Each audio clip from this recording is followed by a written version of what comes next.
Mesdames, Messieurs, amis internautes, merci de nous retrouver pour cette nouvelle interview exclusive avec Madame Sylvie Fofana, secrétaire nationale et fondatrice du premier syndicat des auxiliaires parentales, fondatrice de l'ONG Woroba et également fondatrice de l'association des salariés particuliers employeurs de Côte d'Ivoire. Avec elle, nous parlerons bien entendu de ses activités et également des actions à venir qu'elle mènera dans son pays d'origine. Sylvie Fofana, bonjour, merci d'avoir accepté notre invitation. Bonjour, c'est moi qui vous remercie. Alors la première question qui nous vient à l'esprit, comment faites-vous pour gérer toutes ces casquettes que vous portez? Déjà, c'est une passion qui m'anime parce que mon combat contre les injustices est tellement fort et tellement ancré en moi que moi j'ai pas l'impression d'avoir plusieurs casquettes. Pour moi, c'est la même casquette. Et cette casquette, c'est quoi? C'est un combat contre toute forme d'injustice. Alors, on rappelle, le 17 octobre 2010, vous avez fondé l'association des nounous, ou comme vous aimez, des auxiliaires parentales de l'Île-de-France. Alors, la première idée également qui nous vient, qu'est-ce qui vous a motivé à mettre sur pied cette association et est-ce que cette tâche a été aisée? Déjà, il faut dire que j'ai été auxiliaire parental pendant 17 ans et j'ai constaté autour de moi qu'il n'y avait aucune structure pour organiser ces femmes. Aucune structure pour défendre ces pauvres femmes qui sont pour la plupart des femmes migrantes. Des femmes qui sont venues d'ailleurs pour venir chercher leur pitance en France. Donc ces femmes, elles étaient livrées à elles-mêmes. Et donc j'ai décidé, un après-midi du 17 octobre 2010, j'envoie 17 textos à 17 collègues auxiliaires parentales. Alors, je leur dis, les filles, vous ne croyez pas qu'il est temps qu'on s'organise? Parce que tout corps de métier doit s'organiser. Si on reste là, livrés à nous-mêmes, nous serons des proies pour des employeurs malhonnêtes. Et donc, 16 d'entre elles m'ont dit, oui, on est avec toi. Il est temps qu'on s'organise.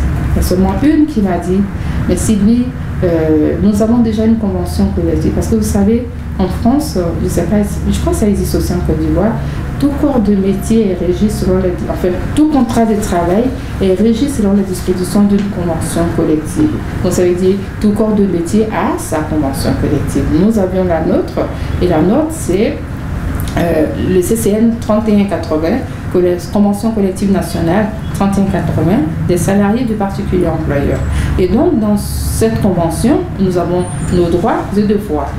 Et donc cette collègue à l'époque m'a rappelé en me disant, mais on a déjà une convention collective, pas besoin de se regrouper en association pour défendre quoi que ce soit. Je lui ai dit, mais est-ce que tu arrives à déchiffrer cette convention collective-là?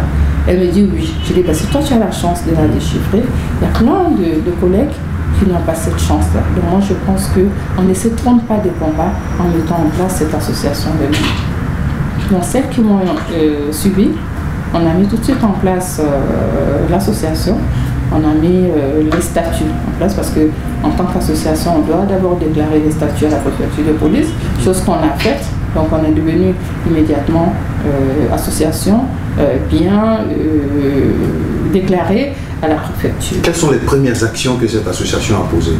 On a tenu notre première réunion à la maison des associations à Paris 15e et nous avions invité à l'époque un adjoint au maire de droite. Et qu'est-ce que j'avais fait à l'époque? J'avais invité des syndicalistes. Et l'adjoint au maire n'a pas du tout apprécié qu'il était de droite, parce que les syndicalistes sont de gauche en général. Et cet adjoint au maire, c'était le 8 janvier 2011, si j'ai bonne mémoire, et cet adjoint au maire m'a fait une remarque en me disant, mais Sylvie, il fallait oser, mettre à ta gauche un homme politique de droite et mettre à ta droite un syndicaliste. Moi je dis, bah attendez, moi j'ai un combat à mener, moi je m'en fous que les gens soient de droite ou de gauche. Moi j'ai besoin d'éviter un membre de la mairie, un conseiller municipal, plus le syndicaliste. Je ne vois pas où est le problème. Donc on a rigolé pour ne passer dessus. Mais ces jours-là, plus de 130 femmes sont sorties. C'était la première réunion. Et là, je me suis dit, donc il y avait un besoin de réunir ces femmes-là. Mais ça n'a pas été facile. Ça n'a pas été facile. Parce qu'en 2010, vous savez bien que la crise électorale avait atteint son paroxysme. Crise électorale ivoirienne. Donc, moi qui suis originaire du Nord, et des femmes ivoiriennes originaires de l'Ouest, qui sont aussi dans cette profession, ont vu de mauvais œil cette association. Alors qu'elle était apolitique. Oui. Cette association-là, c'est une association d'auxiliaire parental. Je ne vois pas le rapport avec la politique. Mais j'ai tout entendu, j'ai vraiment tout entendu, des méchancetés même. Il y en a qui m'ont dit, oui, c'est le président Alassane Ouattara qui lui a dit de mettre en place cette association. Donc n'y allez pas. Et puis c'est une djoula. Pourquoi c'est une djoula qui va venir nous commander? J'ai cru dans ce combat. Et j'ai continué. Alors, je crois que ce combat vous a valu une décoration. Le 15 mai 2015, le président français vous a décoré dans Chevalier de l'Ordre national du mérite. Est-ce que vous pensez que c'est suite à ce combat que vous menez que vous avez été remarqué par le chef de l'État français? Oui, je dirais parce que déjà, moi je remercie les hommes des médias. J'arrête pas de le dire. Si j'ai pu être en pleine lumière, c'est grâce à mon travail, mais c'est aussi grâce aux hommes des médias. France 2 m'a accordé une interview dans un documentaire qui a duré 52 minutes. Et déjà, ça m'a valu même d'être appelée la chouchoute des médias. Donc, je dois beaucoup, même beaucoup, aux hommes des médias. Je leur dis merci. Parce que s'ils n'avaient pas été avec moi, je ne serais pas mise en pleine lumière. Alors, vous parlez de lutter contre l'injustice, vous avez été vous-même auxiliaire parental. Quelles sont les réalités en fait, que vivent ces auxiliaires parentales, surtout en Europe? Les réalités, elles sont parfois déconcertantes.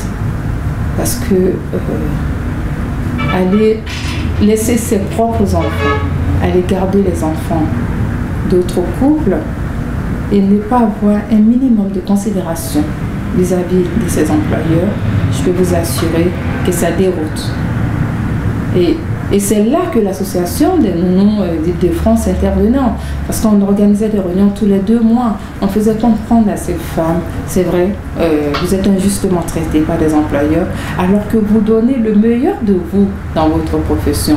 Parce que si nous ne sommes pas là, ces employeurs ne peuvent pas aller travailler. Donc, je fais comprendre à ces femmes, c'est difficile votre situation, mais faites-le. Parce que si vous n'exercez pas ce métier, vous ne pouvez pas nourrir vos familles, et en France, et dans vos pays d'origine. Parce que ce métier, il n'est pas exercé que des femmes ivoiriennes. Même si vous prenez 5 nounous, il y a de fortes chances que 3 d'entre elles soient des Ivoiriennes, parce qu'il y a beaucoup d'Ivoiriennes, mais il n'y a pas que des Ivoiriennes, il y a des Africaines, je veux dire l'Afrique noire, l'Afrique subsaharienne, il y a des Antillaises aussi, mais il y a beaucoup d'Ivoiriennes. Donc je leur fais comprendre que ce métier est difficile, ce métier est ingrat, mais il faut qu'elles exercent, sinon comment elles peuvent nourrir leur famille? Alors, on sait que votre association est basée en France, mais on voit également sur les réseaux sociaux des cas d'exactions de jeunes femmes au Liban, au Maroc et dans des autres pays arabes. Alors, est-ce que vous avez connaissance de ces faits-là? Est-ce que vous avez des contacts avec ces personnes qui vivent ces situations? Je sais que sur Facebook, des jeunes filles, c'était 2 jeunes baoulés qui sont venus me voir une bourse en me disant Sylvie, c'est vrai, on voit que vous vous battez pour les personnels de maison. Est-ce qu'il ne serait pas bien de mettre une structure au Liban qui pourrait conseiller ces femmes-là, qui pourrait accueillir même déjà ces femmes-là? Je leur ai dit, je n'ai pas encore les moyens d'aller implanter une structure au Liban, mais je voudrais leur dire de faire attention à elles. C'est vrai, elles prennent le risque de suivre. Il n'y a pas que des Libanais, ça se trouve aussi partout dans le monde. Hein. Je n'ai pas envie d'être raciste en m'adressant à une frange de la population mondiale. C'est des faits qu'on a constatés ensemble, voilà. Mais okay. Ça se répand un peu partout dans le monde. D'accord, mais le seul conseil que je pourrais leur donner, c'est de faire attention à elles. Un employeur, au bout de 2 mois, vous vous rendez compte s'il est bien ou s'il n'est pas bien. S'il n'est pas bien, ce n'est pas la peine d'insister. Autant le voir son ambassade et puis demander à rentrer chez soi. Avant d'avoir les moyens de vous implanter au Liban ou votre association, vous êtes ivoirienne et vous effectuez de nombreuses visites dans votre pays d'origine. Alors, doit-on s'attendre à la mise sur pied d'une association des auxiliaires parentales en Côte d'Ivoire? Non, ce ne sera pas une association des auxiliaires parentales. C'est plutôt une association des salariés du particulier employeur que nous avons mis en place ici le mois de juin 2014. Alors, c'est quoi la différence? Alors, les auxiliaires parentales, ce sont, vous allez dire, les nounous, les filles qui gardent que les enfants de leurs employeurs. Alors que les personnels de maison, vous avez le chauffeur, vous avez le jardinier, vous avez la garde d'enfants, vous avez la cuisinière, vous avez le majordome, tout le personnel qui est au service du particulier. Ben, c'est cette association qu'on a créée pour ce personnel-là. Alors, quel est le constat en Côte d'Ivoire? Ouh là là, le constat, il est amer. Il est amer. Parce que j'ai posé des questions à des employeuses, surtout les employeuses. Et il y a des femmes qui m'ont dit, oui, ma servante, elle commence à 8h du matin ou à 7h du matin, elle finit à 23h minuit, parfois même au-delà, tant que le mari n'est pas entré. La servante, elle ne peut pas laisser coucher parce qu'il faut attendre de chauffer le repas du monsieur. Et je leur dis, elles sont payées combien? Ben, elles sont payées entre 25 et 30 000 francs par mois. Je leur dis, ne crois pas que c'est abusé de faire travailler une personne de 7h du matin jusqu'à 23h, parfois au-delà. Et 25 à 30 000 francs, pour moi, c'est de l'abus. Vraiment, c'est de l'abus.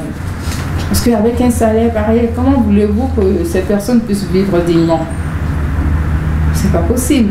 J'entends des gens qui me disent, mais Sylvie, on a l'impression que toi, tu veux ce que tu as appris en France, tu penses que c'est possible de le déplacer ici? Je dis non, je dis pas, parce que le SMIC déjà en France, c'est 1 200 €, c'est 800 000 francs CFA.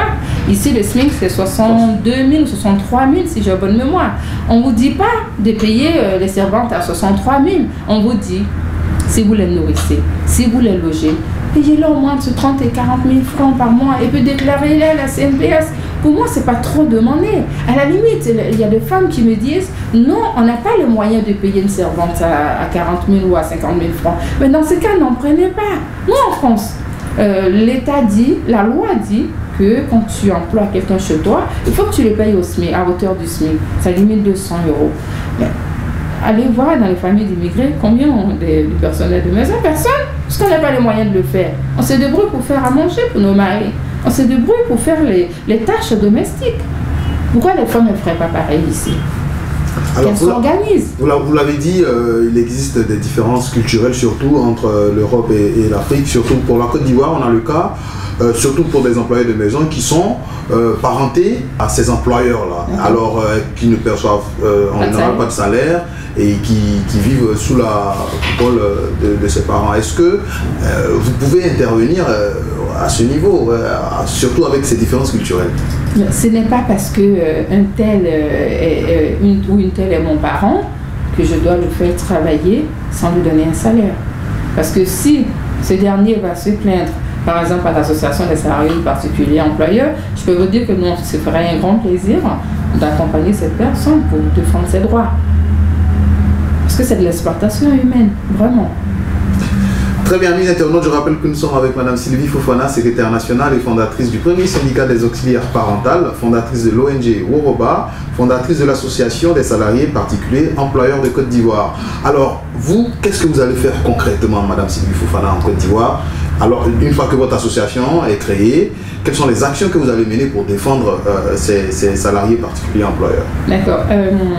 Une frange de la population ivoirienne que j'ai interrogée, la plupart de ces personnes m'ont dit, écoutez, nous on veut bien les payer, ces personnels de maison, à hauteur du SMIC, ou même plus que le SMIC, à la condition que ces personnels soient formés, soient des personnels qualifiés. Et c'est pour ça que nous avons approché des partenaires ici qui vont nous aider à former au moins 300 salariés du particulier employeur. Ça va être des cuisinières, cuisiniers ou cuisinières, ça va être des gardes d'enfants à domicile, ça va être aussi des gouvernantes. On va les former. Sur quels critères vous allez les choisir? Ce sera les adhérentes de l'association des particuliers employeurs. Donc, au moment à temps voulu, je crois que ça va être au mois de novembre ou décembre, si on arrive à s'entendre avec nos partenaires, nous allons lancer des appels à candidature en disant aux personnes de venir adhérer à l'association. Les frais de cotisation s'élèvent à 1 000 francs par mois, ce qui fait 12 000 francs l'année. Pour ceux qui n'auront pas le moyen de payer entièrement le montant, leur dira de payer en plusieurs fois. Et ces personnes-là, ce sont ces personnes-là que nous allons former avec nos partenaires. Et ensuite, nous allons approcher des personnes qui peuvent les embaucher et puis les payer à hauteur de SMIC. Et je peux vous assurer qu'il y a plein d'Ivoiriens qui sont prêts à payer leurs salariés au SMIC à la condition qu'ils soient mieux formés. Et nous allons nous y atteler. Après la formation, est-ce que vous ne pensez pas qu'il faut former également les employeurs? Former les employeurs, pas besoin de former les employeurs, parce que les employeurs, ce sont... Pourquoi parler de formation des employeurs déjà? Alors je veux dire, mon employé a été formé par votre association, elle revient, me réclame le SMIC, et je dis bon, alors j'embauche quelqu'un d'autre, simplement. C'est ce que je disais tantôt. Je disais que des familles nous ont dit qu'ils seraient prêts à payer le personnel de maison à hauteur de SMIC, ou même plus, si ces personnels de maison sont mieux formés. Donc, si M. Didier nous dit, moi je veux bien un personnel de maison bien qualifié, je pourrais le payer au SMIC, je ne vois pas pourquoi. À la dernière minute, il s'est dérobré en disant non, finalement, je ne veux pas le payer au SMIC parce que c'est trop cher. Non, parce qu'il faut dire que les familles sont appelées de plus en plus à partir loin de la maison, à aller travailler. La maison reste vide. Il faut bien que quelqu'un fasse le travail à la maison. Ce dernier, il faut le payer convenablement, sinon après il va se barrer avec vos... parce qu'il y a des gens qui gardent leur argent à la maison. Hein. Alors, outre les cotisations des membres, de quels moyens disposez-vous pour mettre en œuvre ce gigantesque projet? Ce sont nos partenaires qui vont financer à hauteur de 75% l'opération, la formation. D'accord. Et un appel à lancer à l'endroit des jeunes femmes ou des employés? Les personnes peuvent aller sur ma page Facebook en m'envoyant des messages inbox, même des messages sur mon mur. Votre page Facebook, c'est? C'est Sylvie Fofana, ma page officielle, ou des personnes qui veulent adhérer à l'association. Et nous allons former aussi des formateurs.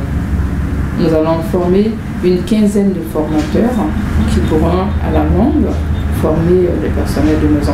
Parce que nous avons l'intention, j'ai l'intention de mettre en place un centre de formation pour les personnels de maison. Un centre de formation pour adultes. Vous avez parlé de vos partenaires financiers. Est-ce que vous avez approché l'État ivoirien? Qu'est-ce que le gouvernement en pense? J'ai approché un ministère, je ne dirais pas le nom parce qu'on n'a pas encore finalisé le projet.